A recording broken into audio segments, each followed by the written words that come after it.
Hai semuanya, selamat datang kembali di segmen Kidung Misteri. Maafkan karena segmen ini sempat terhenti sudah lumayan cukup lama, karena memang kita belum menemukan cerita yang bisa diangkat. Dan kali ini, kita mencoba untuk menghidupkan kembali segmen ini, agar tidak mengecewakan kalian yang mungkin tujuan subscribe akun YouTube ini karena kalian ingin mendengarkan cerita-cerita mistisnya. Oleh karena itu, kami akan mencoba berkomitmen ke depannya untuk terus konsisten mengupload segmen Kidung Misteri ini. Jika kalian suka dengan segmen ini, bantu kita ya, agar bisa semangat dan konsisten upload cerita mistisnya dengan cara subscribe, komen, like, dan share video-videonya Kidung Misteri.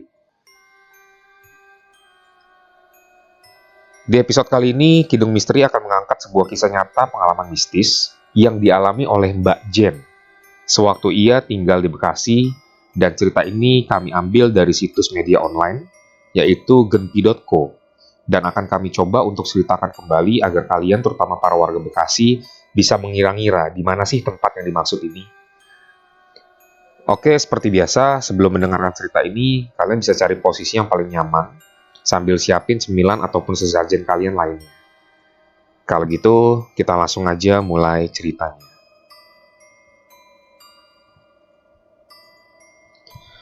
Aku, sebut saja Jen. Aku masih ingat betul kala pertama ayah dan ibu membeli rumah di salah satu komplek di Bekasi ini. Terletak di antara Pondok Gede dan Jati Asih. Perumahan ini kerap dilanda banjir. Herannya, ayah dan ibu betah banget lantaran hanya rumah ini yang terjangkau dengan keuangan mereka. Dan itu tahun 1996. Aku masih duduk di bangku 2 SMP. Sekarang dibilangnya kelas 8. Dan harus meninggalkan sekolahku di Jakarta untuk pindah ke kota patriot ini. Komplek yang menurutku menyebalkan. Punya tetangga, tapi hanya beberapa rumah saja. Namanya komplek, perumahannya saling senderan kayak remaja yang baru banget jadian. Ada pula yang di bagian depan. Maklum, perumahan bank negara. Niat bangunannya lebih banyak yang dikorupsi ketimbang digunakan. Dinding rumahku bisa dipretelin dengan amat mudahnya kalau kita punya kuku panjang. Ah elah, Bu, kenapa harus di sini sih? Aku protes. Tapi itu awalnya. Sampai akhirnya aku yang doyan eksplorasi tempat, menemukan lapangan yang asik banget untuk beraktivitas ala-ala mountain bike. Tanahnya merah dan ada bebatuannya. Wih, pokoknya asik deh. Jadi, komplek perumahan ini memiliki tetangga kampung yang letaknya menanjak. Sumpah, enak banget ke sana. Hanya sekitar 15 menit dari rumahku dengan bersepeda. Kalau habis pulang sekolah, bakal betah banget di tempat itu. Dan kerjaanku tiap hari memang bersepeda keliling komplek juga. Lalu ke tanah lapang, lalu komplek perumahan lagi. Begitu terus sampai tukang bubur selesai naik haji. Senyum-senyum tipis sama tetangga. Aku dikenal banyak bacot, alias sering banget basa-basi dengan mereka. Maklum, calon emak-emak ya kan? Tapi hanya ada satu tetangga yang tak pernah kulihat. Tetangga di rumah nomor 13, yang letaknya persis di belakang rumahku. Yang kudengar, rumah itu dihuni seorang wanita yang memang tak pernah keluar rumah. Cuekin aja lah. Namun beberapa peristiwa penting maha dahsyat yang akhirnya membuat aku selalu trauma bila mengingatnya. Mengingat wanita itu dengan segala keanehan yang menancap di benakku hingga sekarang usiaku hampir kepala 4. Tak semudah itu kulupakan. Peristiwa pertama, tepat 2 bulan, aku dan keluarga tinggal di rumah itu. Ayah dan ibu sempat meninggalkan aku, kakakku, dan adikku yang masih TK di rumah sendirian. Mereka pergi reunian berdua saja di malam minggu, aku lupa tanggalnya. Aku dianggapnya sudah gede, sehingga adik dikelaskan dalam penjagaanku. Kakakku bukanlah orang yang pedulian sama adik. Dengan santainya dia hanya mengunci diri di kamar, nggak peduli adikku sudah makan atau belum. Kalau aku aja sih gampang, masak mie instan juga jadi. Lah, adikku yang kecil, halo, apa kabar kak? Ah, daripada nggak waras mikirin dia, lebih baik aku membuat makanan untuk adikku. Mie instan dulu ya dek. Maaf kalau di masa depan kamu akan dikenal sebagai generasi micin. Itulah ucapan dalam benakku. Aku beranjak ke dapur yang memiliki sekitar 4 atap bukaan, dan hanya dilapisi plastik tebal bening. Jadi langsung menatap langit-langit. Terkadang aku suka menghayal ada yang mengintip dari sana. Entah orang, binatang, atau bukan keduanya. Kok agak merinding? Buru-buru kulenyapkan pikiran aneh tersebut. Fokus masak mie instan, kelar memasak mie, kumatikan kompor. Mendengar tembok belakang rumahku yang menempel dengan dinding wanita nomor 13 berbunyi keras sekali. Seperti dihantam benda tumpul. Kenapa nggak roboh? Karena 2 lapis. Dinding rumahku dan rumahnya. Jantungku berdetak kencang. Terdengar lagi suara yang sama, sampai 3 kali. Aku tak bergerak, mau pingsan malu sama adik. Tapi itu suara apa ya? Pelan-pelan kulangkahkan kaki dekat tembok dan mencoba menempelkan telingaku ke dinding belakang. Lalu, "Mbak, mie-nya udah jadi?" Adikku mengagetkanku. Sialah, segera aku bereskan membuat makanan untuk adikku. Lalu kami duduk-duduk manja di depan televisi. "Dek, kamu dengar suara nggak tadi? Buk gitu, kayak badan kita kalau digebukin pakai guling." "Enggak tuh," jawab adikku singkat. Pasti dia bohong. Suara sekeras itu harusnya terdengar paling tidak jarak 10 meter. Nah, panjang rumahku ada sekitar segitu. Dan harusnya adikku pasti dengar kan? "Dek, kamu jangan bohong, nanti dosa tahu. Dengar apa enggak?" "Ih, dibilangin enggak," katanya. "Suara televisi kamu nggak kegedean kan?" "Lah, ini TV baru nyalain." Dia benar, TV baru dinyalakan. Baru ini. Artinya memang cuma aku yang mendengar. Sambil menemani adikku makan, bulu kuduku merinding. Semoga ayah dan ibu cepat pulang. Aku pun tertidur dan bangun-bangun, aku sudah di atas kasurku sendiri. Aku segera bergegas keluar sambil deg-degan. Sudah pagi rupanya. Matahari meninggi. Aku kok di dalam kamar? Harusnya di depan TV. Tanyaku ngegas kepada ayah dan ibu yang lagi sarapan. "Lah iya, memang depan TV sama adek, ketiduran. Makanya ayah angkat ke kamar. Kaget gitu sih," ucap beliau. Aku ingin sekali kembali rebahan, tapi kuurungkan karena ibu masak nasi goreng yang kayaknya enak banget. Tak perlu cuci gigi, langsung kusikat nasi goreng buatan ibu yang lezatnya tiada tara. "Enak banget, Bu," kataku. Ibu cuma senyum. Nah, kita skip dulu sampai sini. Lagi enak-enaknya menyantap masakan ibu cerita pada ayah dalam bahasa Jawa. Mungkin berharap aku tidak mengerti. Tapi percayalah, Bu, walau dibesarkan di Jakarta, adat Yogyakarta terutama memahami bahasa Jawa, ku pegang teguh. Langsung aja ke artinya ya. "Semalam waktu kita sampai, terus kamu mandi, aku mendengar ada orang yang menangis dari rumah arah belakang," kata ibu ke ayah. "Ayah nggak dengar apa-apa," kata ayahku. "Ya jelas, keran kamar mandi kamu nyalain. Tangisannya cukup kencang, kayak abis dianiaya," ujar ibu lagi. Ayah menangkap kegelisahan ibu. Aku pura-pura cuek sambil melanjutkan baca novel Goosebumps. Anak era 90-an pasti tahu banget novel ini. Ceritanya soal hantu-hantuan yang lumayan mengejutkan. Sambil buka-buka Goosebumps, ku dengar cerita-cerita ayah dan ibuku lagi. "Nanti coba ayah sama aku bertamu ke sana. Takut ada apa-apa. Kalau memang ada penganiayaan, kita panggil polisi," tutur ibuku. "Ya sudah, nanti kita ke sana." Ayah dan ibuku hendak ke sana sekitar pukul 2 siang, berkunjung ke rumah belakang sekaligus membawakan kue-kue. Bagi warga Jogja, bertamu dengan membawa buah tangan itu wajib hukumnya. Kami tak biasa melenggang begitu saja tanpa oleh-oleh, walau itu hanya roti 4 biji. Kulirik jam masih jam 9 pagi, masih lama. Aku membayangkan ayah dan ibuku berkunjung ke sana, dan akhirnya bisa cari tahu mengenai wanita misterius di belakang rumah kami. Penasaran, akhirnya jam 2 siang tiba. Aku ingin sekali mengingatkan ayah dan ibu akan janjinya pergi ke rumah tetangga belakang. Tapi stay cool aja. Bisa-bisa disemprot beliau kenapa nguping percakapan orang tua. Ya sudah, aku pura-pura main PS dan berusaha nggak ngerti apapun. "Keluar sebentar ya, Jen," kata ibuku. Aku cuma menjawab, padahal keponya setengah mati. Baru pergi sekitar 10 menit, ayah ibu sudah balik ke rumah. Orangnya nggak ada, kata ibu. Diteriakin sampai pegel nggak keluar, tapi lampu teras depannya hidup. Mungkin lagi pergi, kata ibuku lagi. Kok aku curiga ya? Sepertinya dia nggak pergi tapi memang mengurung diri. Suzon banget.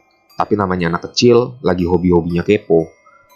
Gimana caranya untuk investigasi sebenarnya wanita itu di rumah atau tidak? Pura-pura ambil sepeda benakku. Jen, mau kemana kamu? Kata ayah. Main, jawabku singkat. Mandi belum, apa belum, sikat gigi belum. Main aja anak satu ini. Mandi dulu, ibuku menyahut. Elah, aku beringsut manyun ke dalam rumah. Kuteruskan saja nonton TV lah. Lagian panas matahari lagi nyengat-nyengatnya. Nanti saja mandi sekalian sore. Begitulah aku waktu kecil malas mandi banget. Sore menjelang pukul 4:30, aku masih ingat sekali jamnya. Aku putuskan untuk mandi. Kelar mandi, segar, wangi, aku langsung bergegas ambil sepedaku. Kali ini agak malas ke lapangan, nanti kotor lagi, kan aku udah mandi. Aku niatkan saja keliling komplek perumahan. Oh iya, nama-nama jalan di perumahanku ini diambil dari nama gunung. Ada Merapi, ada Malabar, Pangrango, Gede, Tinombala, Rinjani, dan masih banyak lagi. Satu RT biasanya terdiri dari 4 baris rumah yang berhadapan dan membelakangi. Jalan rumah wanita itu bernama Gunung Kawi. Aku melewatinya nanti kalau sudah mau pulang. Biasanya dekat-dekat maghrib. Karena komplek ini belum banyak yang menghuni, mobil dan motor sangat jarang. Aku bisa kebut-kebutan sepeda lalu menikung tajam dibelokkan tanpa takut ada kendaraan lain di hadapanku. Oh, sungguh mengasihkan. Tapi itu dulu. Sekarang gak usah ditanya. Tetangga ibuku bisa punya 3-4 mobil, dan garasi rumahnya hanya muat 1 mobil. Kebayang sempitnya jalan-jalan di perumahan ini. Oke, skip. Hari menjelang maghrib, saatnya untuk pulang. Aku melewati jalan Kawi pelan-pelan. Di gang ini, kuhitung hanya 7 dari 12 rumah yang sudah ditempati. Sisanya kosong. Aku mulai melewati rumah nomor 13. Pagarnya hanya setinggi dada orang dewasa, kira-kira setinggi kepalaku. Tapi pagarnya jarang-jarang dan tidak ditutupi oleh apapun sehingga kita bisa melihat ke balik pagar. Entah kenapa aku berhenti agak lama di depan rumah itu. Sambil kuperhatikan setiap sudutnya, rumah itu ada cahaya bolam di terasnya, tapi kayak bolam di peternakan ayam negeri. Penuh debu, sarang laba-laba, dan temaram. Aku sampai merebahkan sepeda di tengah jalan, mendekat ke arah pagar. Kuperhatikan kaca depan rumah, ada yang mengintipku, sebelah mata yang melotot membesar. Hanya terlihat mata, tidak terlihat wajahnya. Buru-buru ku ambil sepeda dan ngacir. Sial, seram sekali. Hingga hari ini, mata itu masih suka terbayang-bayang. Bahkan mendefinisikannya saja aku gemetar. Hingga saat aku melihat mata itu dan naik kelas 3 SMP, tidak ada kejadian terlalu aneh. Hingga akhirnya menginjak kelas 3 SMP, ayah ibuku mulai bisa membangun rumah. Kami lumayan terpandang lah di komplek. Apalagi ayah bekerja di BUMN minyak itu. Gajinya mungkin yang paling besar di perumahan yang lebih mirip papan subsidi untuk warga tak mampu sebenarnya. Tapi ya sudahlah, ya disyukuri saja. Hore, rumahku bakal bertingkat. Tapi ibu bilang, di atas khusus untuk mencuci, jemur, serta menyetrika. Jadi tidak dibuat untuk bertembok. Tetap terbuka dengan dikelilingi teralis sehingga maling tidak masuk. Ada 1 tukang dan 2 yang membantunya. Biasanya disebut kenek. Sebelum membangun, ibu minta izin tetangga kiri kanan belakang supaya tak terganggu aktivitas para tukang ini. Giliran di rumah belakang, lagi-lagi ibu tak bisa menemui pemiliknya. Ibu memintaku menemani pergi ke Pak RT, mencari tahu siapa pemilik rumah nomor 13. Wah iya, kenapa nggak dari awal nanya Pak RT ya? Pak RT sendiri merupakan seorang pegawai swasta yang hampir jarang memperhatikan warganya karena sibuk bekerja. Pak Ahmad namanya. Dia seusia ayahku, pada waktu itu masih 47 tahunan. Pak RT mempersilahkan ibu dan aku duduk. Rumah Pak RT ada di ujung Jalan Merapi, jalan rumahku. Kekuasaan Pak RT meliputi Jalan Merapi dan Jalan Kawi. Ibu hahaha sebentar sama Bu RT sambil menanyakan pertanyaan-pertanyaan template. Anak berapa, di mana dulu tinggalnya, bla bla bla. Aku cuma bengong sambil ngeliatin ruang tamu Pak RT. Tibalah pertanyaan mendasar. Anu Pak RT, saya mau tanya, itu rumah di belakang saya siapa ya? Saya sejak 11 bulan lalu pindah ke sini, nggak pernah tahu siapa di belakang saya itu. Tapi kadang saya mendengar suara-suara aneh, kayak orang nangis, atau bertengkar karena ada suara bakbuk-bakbuk gitu, yang kedengeran sampai dinding rumah saya. Tiap saya samper, nggak pernah ada yang keluar. Atau mungkin orangnya lagi pergi. Kalau bertamu malam-malam kan kurang sopan. Jadi jarang saya ke sana kalau malam. Biasanya siang, Pak. Saya mau minta izin ke dia karena saya mau bangun rumah. Namanya tetangga, saya nggak mau kalau dia merasa keberatan saat bangun rumah suaranya berisik. Saya minta kesediaan Pak RT untuk menjelaskan sama yang punya rumah. Barangkali Pak RT bisa membantu saya, kata ibu. Pak RT dan Bu RT pandang-pandangan. Bu RT tersenyum agak kecut dan menghela nafas panjang, lalu mempersilahkan suaminya untuk menjelaskan. Monggo, Pak. Oh iya, mereka juga orang Jawa, dari Semarang. Anu Bu, jadi begini. Yang tinggal di situ namanya Ibu Tantri. Sudah lama beliau mengidap kurang waras. Dulu mereka orang pertama yang menghuni perumahan ini. Paling tidak orang pertama lah di RT ini, baru saya. Dulu nggak gini keadaannya, baik-baik aja. Saya sempat ngobrol sama suaminya sekitar 3 tahun lalu. Sampai suaminya dan anak-anaknya pergi meninggalkan Ibu Tantri. Dia di sana seorang diri. Memang gitu, kalau ada tetangga yang datang, dia nggak mau keluar. Paling ngintip doang di balik tirai. Jelas Pak RT Ahmad. Kalau mau bangun rumah, ya bangun aja. Nggak apa-apa. Yang penting kita niat baik. Semoga Bu Tantri nggak keberatan ya, Bu. Selama ini nggak ada yang aneh-aneh sih laporannya. Paling ya hanya Bu Tantri nangis aja. Atau suara-suara kayak pukulan ke dinding. Tapi nggak masalah. Kalau ada apa-apa, mending ibu lapor lagi aja. Ibu tersenyum sudah dapat jawaban. Aku pun lega. Oh, orang gila toh, pikirku. Kami pun pulang.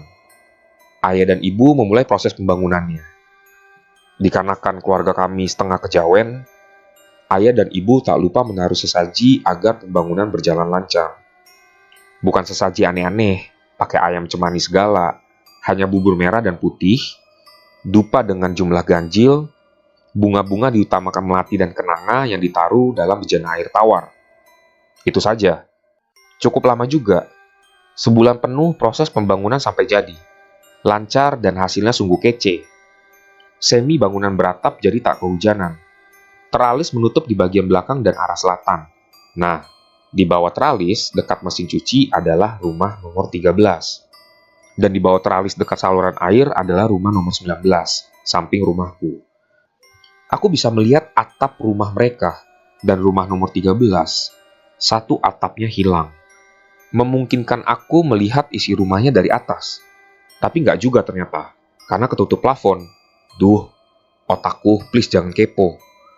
Oke, tanpa berbasa-basi lagi, aku yang kebagian tugas nyuci semangat banget mencoba area cuci jemur dengan perdana.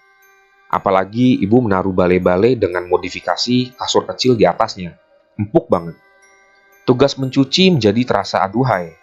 Biasanya aku mencuci di malam hari sambil kuselingi dengan belajar. Padahal ibu menganjurkan untuk mencuci seminggu sekali saja. Yang penting pakai digosok manual pas hari libur. Duh, malas. Ini rela kulakukan biar hari liburku bisa main seharian. Nggak tahu kenapa, mungkin kebetulan yang menyebalkan. Mencuci perdana itu hari Kamis mendekati maghrib. Siangnya pulang sekolah kan tidur. Awalnya aku nggak ngeh apapun. Mulailah ritual mencuci, rendam, kasih sabun, putar, dan aku tinggal baca buku. Lama-kelamaan aku mencium bau darah yang pekat di tempat cuci. Baunya sungguh anyir, sampai-sampai aku pusing. Makin mendekat ke mesin cuci, baunya makin kuat. Dan kalian tahu apa yang aku lihat? Aku melihat 3 anjing besar mati di atap rumah nomor 13. Dari tempat bale-bale, bangkai anjing itu gak kelihatan karena digantung di bagian bawah teralis. Ini apaan ya Tuhan? Aku ngacir menuruni tangga. Teriak ku sebut nama ibuku. Ibu dari dalam kamar habis sholat maghrib ikutan panik. Kenapa? Tanya ibu. Bangkai. Bangkai apa? Anjing. Ada bangkai anjing di tempat cuci, kataku sambil atur nafas.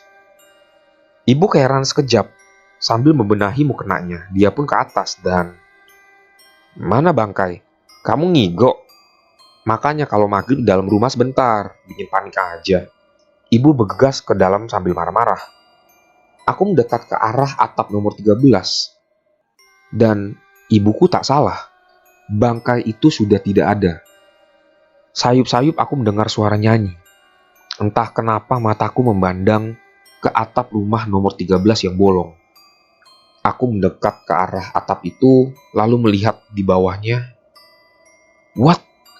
Udah nggak ada plafonnya. Aku samar melihat bagian rumah tersebut karena cuma diterangi cahaya beberapa lilin. Dan aku melihat wanita itu. Rambutnya ngebob. Kalau kalian tahu kartun Dora, ini dia mirip banget sama kartun Dora tapi rambutnya acak-acakan. Dia seperti menggendong sesuatu. Di lantainya kayak ada bercak-bercak. Apa itu ya? Mataku memicing, melebar memicing dan melebar melihat wanita itu ternyata memperhatikanku. Aku buru-buru ngacir lagi ke bawah.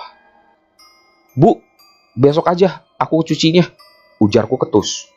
Lah kan sudah direndam, kata ibu.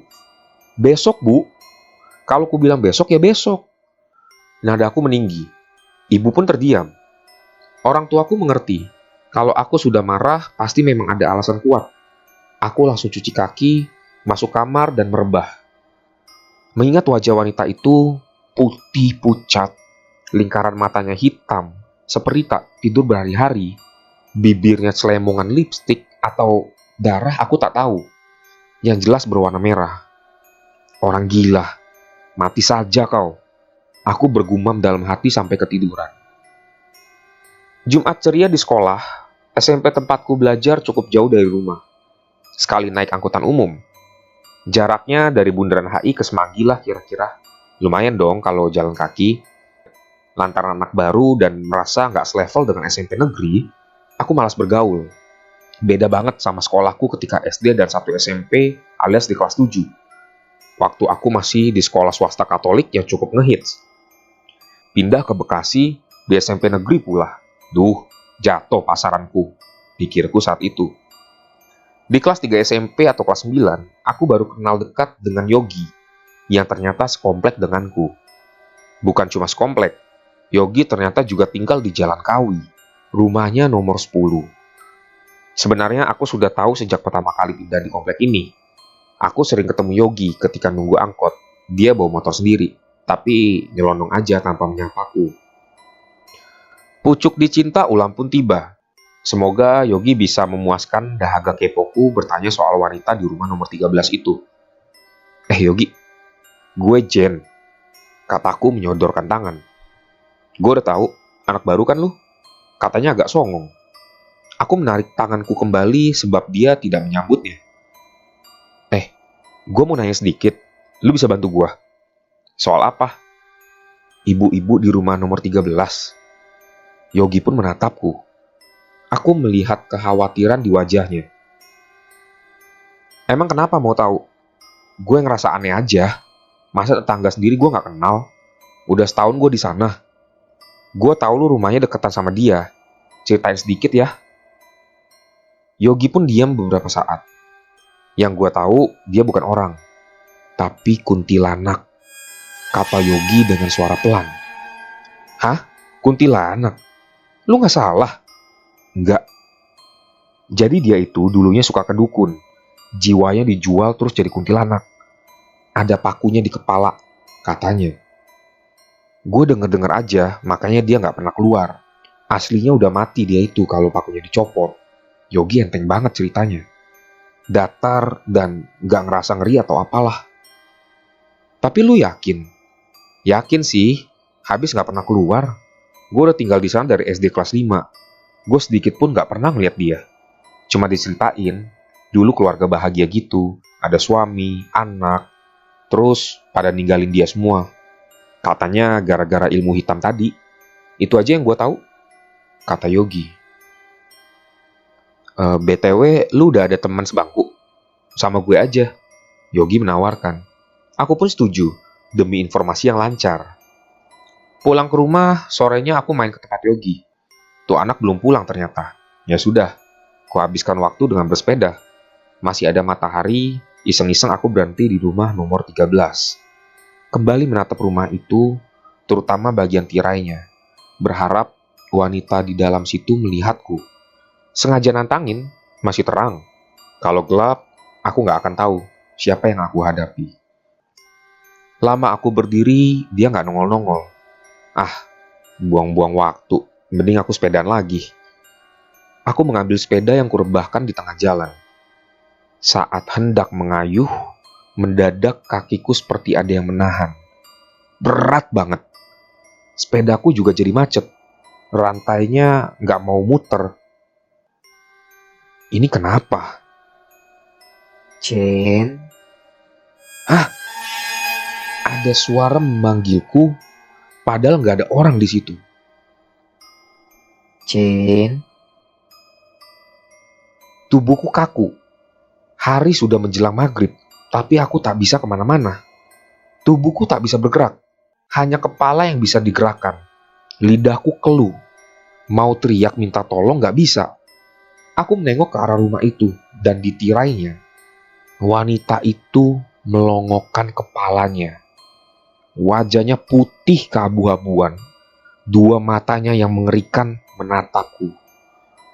Senyumnya mengembang memperlihatkan gigi yang berlumuran darah.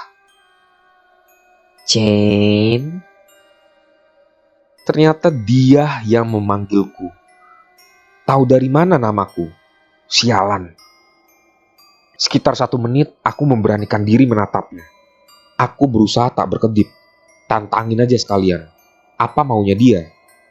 Dia menatapku tajam, senyum dan senyum. Aku merasa ada sesuatu yang janggal. Dia seperti mendekat, dan Jen, ngapain di sini?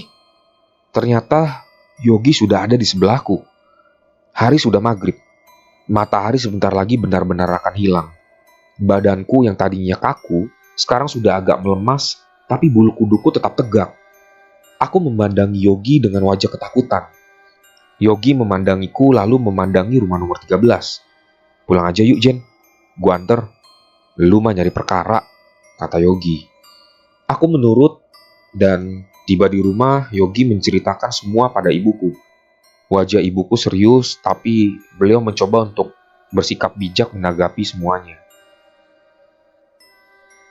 Yang Yogi dengar itu kan semua belum terbukti. Kita tidak boleh prasangka buruk sama orang lain. Mungkin ini cara Tuhan menegur Jen, karena sampai maghrib belum pulang. Kan Pak Mali maghrib-maghrib di luar, kata ibu. Yogi dan aku cuma pandang-pandangan.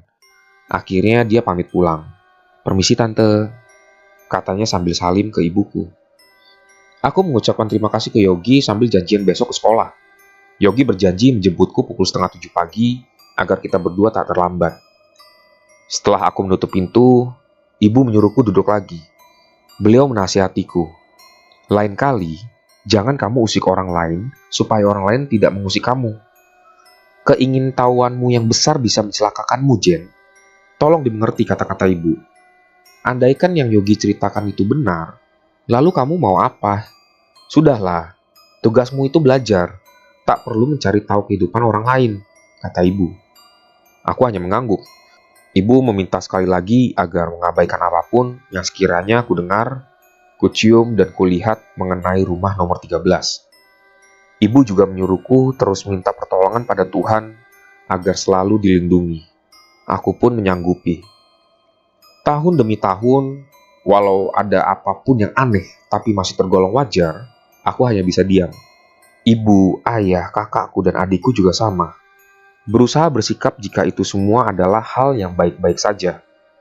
Yang sedikit mengusikku, jika ada bayi lahir di komplek perumahan itu, buru-buru dibawa pergi. Entah kemana sampai bayi itu selesai ASI eksklusif. Beberapa kali tetangga kehilangan peliharaan, dan sebagainya. Penemuan bangkai binatang di atas atap nomor 13 juga sering ada di hadapanku. Lagi-lagi aku berusaha biasa. Cuekin aja lah, bodo amat, terserah, biarin. Suka-suka kamu aja, Nyai. Waktu berlalu, lulus SMP, lalu lulus SMA, perguruan tinggi, dan akhirnya aku menikah. Dengan siapa? Iya, Yogi. Lantaran tetangga dekat dan teman sepermainan, aku dan Yogi udah lebih mirip sahabat dalam kepompong. Nikah juga nggak ramai-ramai banget karena semua orang sudah mengetahui kisah cinta kami. Jadi nggak aneh. Oh iya, hampir seluruh rumah di Jalan Kawi dan Merapi terisi penuh sekarang. Hanya rumah nomor 12 dan 14 saja yang tak berpenghuni. Dulu pernah ada yang membeli, tapi jadi oper kredit dan sampai sekarang belum laku.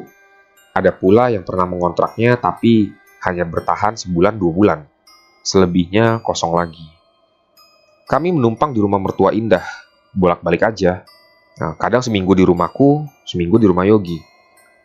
Saat Yogi diterima kerja di BUMN, rencana aku mau mengontrak rumah sendiri, tapi masih di wilayah komplek. Malam ini giliran menginap di rumah ibuku. Di mana kita ngontrak nanti, Mas? Terserah, ucap Yogi.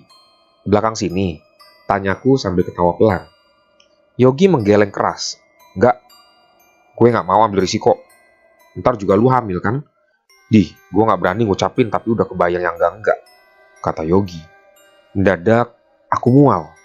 Ingin muntah. Nah kan, baru juga diomong. Hamil kali lu, periksa yuk. Ujar Yogi ada rasa khawatir.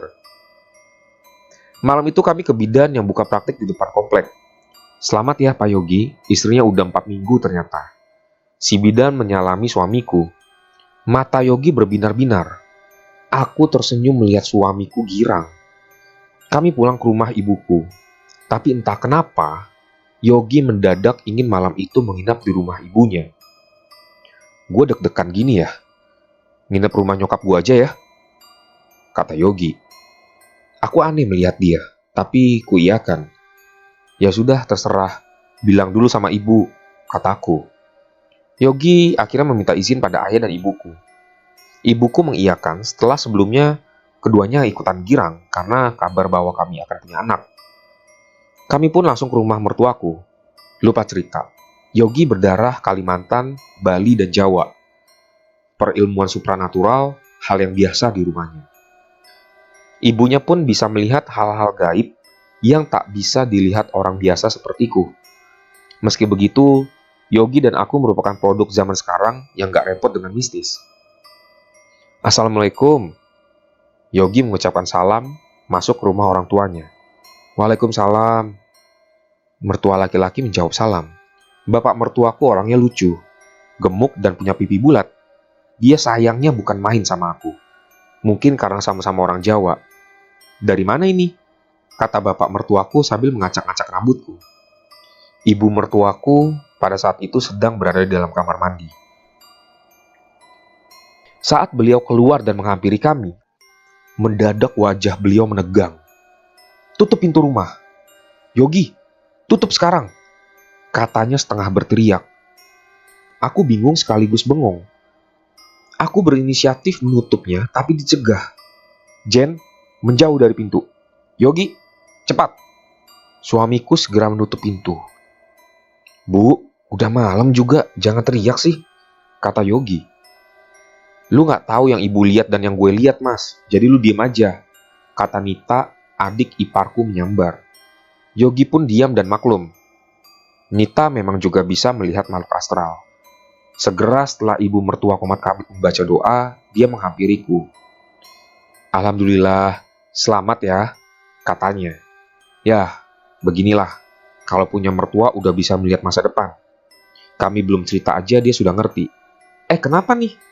Tanya bapak mertua. Aku cuma terdiam. Ibu mertua menjelaskan kepada bapak mertua jika aku hamil.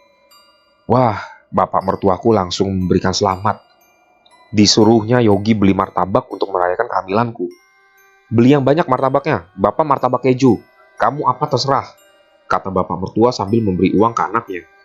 Namun ibu mertua mencegah. Besok aja, dia masih ada di sana, ucap ibu mertuaku. Dia siapa, Bu? Tanyaku. Ibu mertua hanya tersenyum di sudut bibir. Wanita nomor 13, kata Nita melanjutkan sambil terus memandang ke pintu.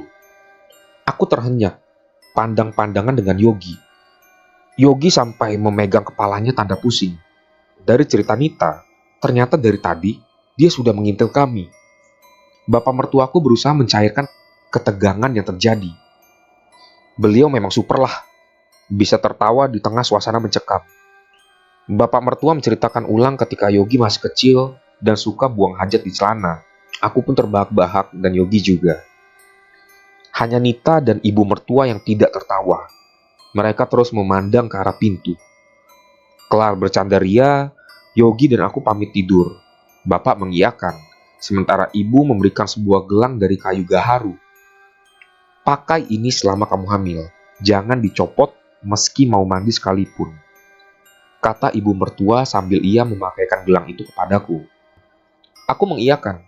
Akhirnya kami beranjak ke peraduan, bersiap untuk tidur. Yogi mematikan lampu sebab tahu aku tidak bisa tidur dengan lampu menyala. Aku pun mulai terlelap. Entah jam berapa, aku terbangun karena kaca di kamar Yogi ada yang mengetuk pelan. Aku merinding lalu terbangun duduk. Ketukan itu tak berbunyi lagi. Aku terus memandangi ke arah kaca. Sekelebat ada bayangan melintas. Ya Tuhan, itu apa? Aku berusaha membangunkan Yogi. Dan kalian tahu, Yogi tidak ada di sampingku. Kemana dia? Aku teriak sekencang-kencangnya. Yogi! Belum ada yang datang. Aku kembali berteriak-teriak. Pintu kamar terlihat ada yang berusaha membuka dari luar. Jen, buka pintunya. Itu suara Yogi. Sial, aku dikurung di kamar suamiku oleh sesuatu yang tak nampak. Yogi, tolong. Jen. Yogi tetap berusaha membuka pintu kamar dengan sekasar mungkin. Dari jendela, aku menyaksikan bayangan seseorang. Dia wanita, rambutnya bob mirip Dora. Mungkinkah wanita dari rumah nomor 13? Jantungku berdebar-debar. Kupandangi terus arah jendela. Rambut wanita itu yang tadinya mirip Dora, memanjang dan memanjang terus entah sampai mana. Tubuhku tak bisa bergerak. Aku ingat pesan ibu.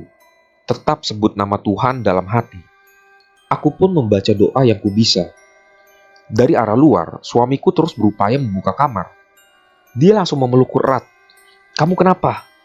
Tanya Yogi padaku. Aku tak bisa bicara. Tubuhku mendingin kayak es. Kulihat di depan kamar, bapak, ibu, dan Nita memandang ke arahku. Lancang dia, Yogi. Kita selesaikan saja, ujar ibu mertuaku pada Yogi. Yogi pun menghela nafas panjang. Setelah suasana agak reda, Yogi bicara padaku tentang rencana ibu mertuaku mencari perkara dengan wanita dari rumah nomor 13.